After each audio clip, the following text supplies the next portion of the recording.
violation of the direction, applicable legal action shall be taken.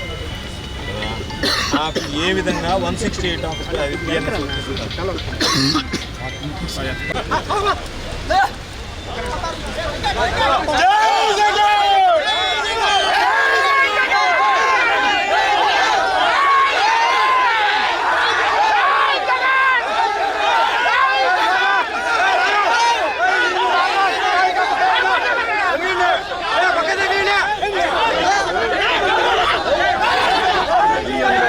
ఎత్తిపోతల పథకం విషయంలో assembly సాక్షిగా రేవంత్ రెడ్డి గారు చేసినటువంటి ప్రకటన నేపథ్యంలో రాష్ట్ర రైతాంగానికి ఉన్నటువంటి అనుమానాలు పటాపంచలయ్యాయి.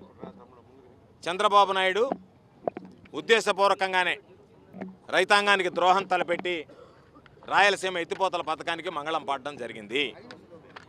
ఈరోజు మనం మహానేత రాజశేఖర రెడ్డి గారు ఉన్నప్పుడు శ్రీశైలం నుంచి జలాలు సముద్రంలో కలిసిపోతున్నాయి, వాటిని సమర్థవంతంగా వినియోగించుకుందామని పోతిరెడ్డిపాడు హెగ్రెగ్యులేటర్ నుంచి 44,000 క్యూసెక్కులు ఈరోజు తీసుకునేటువంటి అవకాశం కలిగింది.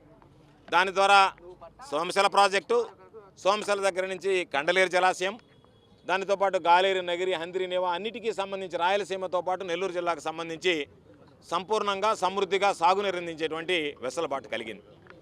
అటువంటి పరిస్థితుల్లో ఈరోజు తెలంగాణ ప్రభుత్వం రాష్ట్ర విభజన జరిగిన తర్వాత ఇష్టారాజ్యంగా వ్యవహరిస్తూ కల్వకుర్తికి సంబంధించినటువంటి ఎత్తిపోతల సామర్థ్యం పెంచడమే కాకుండా పాలమూరు, రంగారెడ్డి, డిండి ఎత్తిపోతల పథకానికి ఈరోజు వాళ్ళు శ్రీకారం చుట్టూ మొదలుపెట్టారు. చంద్రబాబు నాయుడు ఆ రోజు ముఖ్యమంత్రిగా రాష్ట్ర విభజన జరిగిన తర్వాత ఓటుకు కోట్ల విషయంలో ఎక్కడ నోరెత్తి మాట్లాడేటువంటి పరిస్థితి లేకుండా మిన్ననకుండా ఈరోజు తెలంగాణను వదిలి రావడం జరిగింది.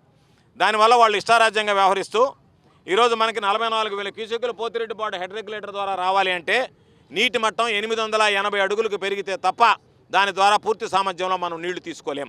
అటువంటిది 800 అడుగుల స్థాయిలోనే ఈరోజు రోజుకి 8 టీఎంసీలు చొప్పున తెలంగాణ నీటిని తోడేస్తుంటే జగన్మోహన్ రెడ్డి గారు ఇద్దరం అన్నదమ్ముల్లాగా ఉండాలి, తెలుగు రాష్ట్రాల ప్రజలు కాబట్టి ఇద్దరికి సమన్యాయం జరగాలి, మీరు 8 టీఎంసీలు నీళ్లు తోడేస్తున్నారు.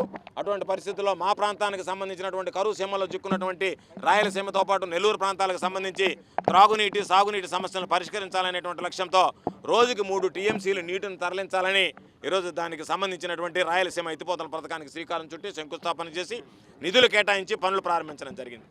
పనులు పురోగతిలో ఉండగా దాన్ని పూర్తి చేయాల్సినటువంటి చంద్రబాబు ఒక పథకం ప్రకారం ఈరోజు ఏదైతే రేవంత్ రెడ్డి చెప్పాడో రేవంత్ రెడ్డికి అమ్ముడుపోయి ఒక చీకటి ఒప్పందాన్ని కుదుర్చుకొని రాష్ట్ర ప్రజల ప్రయోజనాలను